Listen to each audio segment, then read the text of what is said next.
గత ఎన్నికల్లో బలమైన స్లోగన్ వినిపించింది. జగన్ను గెలిపించాలని బలమైన నినాదాలు ప్రజల్లోకి చొచ్చుకెళ్లాయి. అంతకు మించి సీఎంగా జగన్ను చూడాలని సగటు వైసీపీ అభిమాని కోరుకున్నాడు. పెద్ద ప్రయత్నం చేశాడు. తానే అభ్యర్థినని భావించి మరీ ఒక సైనికుల్లా పోరాడాడు సగటు వైసీపీ అభిమాని. కానీ ఇప్పుడు ఆ పరిస్థితి ఉందా? గత ఎన్నికల స్థాయిలో పార్టీ శ్రేణులు పనిచేశాయా? నాయకులకు ఆ తరహాలో పార్టీలో స్వేచ్ఛ ఉందా అంటే లేదని సమాధానం వినిపిస్తోంది. దీనికి ముమ్మాటికి జగనే కారణమన్న ఆరోపణలు ఉన్నాయి. కేవలం నలుగురు నాయకులపై ఆధారపడి సీనియర్ నేతల మాటలు పెడచెవిన పెట్టారని, వాలంటీర్ వ్యవస్థతో నాయకత్వాన్ని నిర్వీర్యం చేశారన్న ఆరోపణలు ఉన్నాయి. జగన్ తర్వాత వైసీపీలో నెంబర్ 2గా విజయసాయిరెడ్డి ఉండేవారు. పార్టీ కోసం హార్ట్ఫుల్గా పనిచేసే వారిలో ముందంజలో ఉండేవారు ఆయన. వైసీపీ ఆవిర్భావం నుంచి ఆ పార్టీలో పనిచేస్తూ వచ్చారు. కానీ అధికారంలోకి వచ్చిన తర్వాత సజ్జల రామకృష్ణారెడ్డి ఎంటర్ అయ్యారు. వైవి సుబ్బారెడ్డిని ప్రమోట్ చేశారు. చెవిరెడ్డి భాస్కర్ రెడ్డి వంటి వారిని అందలం ఎక్కించారు. విజయసాయిరెడ్డి లాంటి నేతలను నిర్లక్ష్యం చేశారు. అంతెందుకు నెల్లూరుకు చెందిన వేమిరెడ్డి ప్రభాకర్ రెడ్డి, కోటంరెడ్డి శ్రీధర్ రెడ్డి వంటి నమ్మకస్తులను దూరం చేసుకున్నారు. ఆర్థికంగా అండగా నిలిచే వేమిరెడ్డి ప్రభాకర్ రెడ్డి వెళ్ళిపోవడంతోనే నెల్లూరులో వైసీపీ పతనం ప్రారంభమైంది. అటు ప్రకాశం జిల్లాలో మాగుంట శ్రీనివాసులు రెడ్డిని సైతం దూరం చేసుకున్నారు.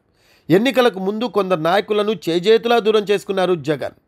వాలంటీర్ వ్యవస్థతో కింద స్థాయి క్యాడర్ను దూరం పెట్టారు. సచివాలయ వ్యవస్థతో స్థానిక సంస్థలను నిర్వీర్యం చేశారు. గత ఎన్నికల్లో తన గెలుపు కోసం కృషి చేసిన ఏ వర్గాన్ని పట్టించుకున్న దాఖలాలు లేవు. పేరుకే మంత్రులు కానీ అందరూ డమ్మీలే. ఏ నిర్ణయం తీసుకోవాలన్నా సజ్జలే తీసుకోవాలి. చివరికి ఉద్యోగ సంఘాల నాయకులతో సైతం ఆయనే చర్చలు జరపాలి. ప్రభుత్వం తరపున ప్రకటనలు చేయాలి. అటు క్షేత్రస్థాయిలో నాయకుడికి నాయకత్వానికి మధ్య వారధి కూడా సజ్జలే.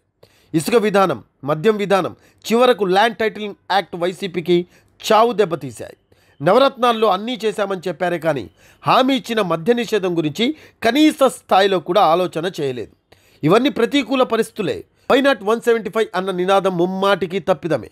ఆ నినాదం ఇస్తూ అభ్యర్థులను మార్చడం మరో తప్పిదం. తనను చూసి ఓటేస్తారని, నేను బట్టలు నొక్కుతానని మీరు ప్రజలకు చెప్పండి అని అనడం కూడా జగన్ పతనానికి, సొంత పార్టీ నాయకుల్లో పట్టుపోవడానికి ఒక కారణం. ఇవన్నీ ఒక ఎత్తైతే ఆయన తీసుకునే నిర్ణయాలు శాపంగా మారాయి. ప్రత్యర్థులను నిర్వీర్యం చేయాలనే ఆలోచన సైతం జగన్కు మైనస్గా మారింది. ఎన్నికలకు ముందు చంద్రబాబును టచ్ చేయడం ఆయనకు సానుభూతిని కల్పించినట్టయింది. కేవలం సంక్షేమాన్ని నమ్ముకుని అభివృద్ధిని విడిచిపెట్టడం కూడా ఒక మైనస్.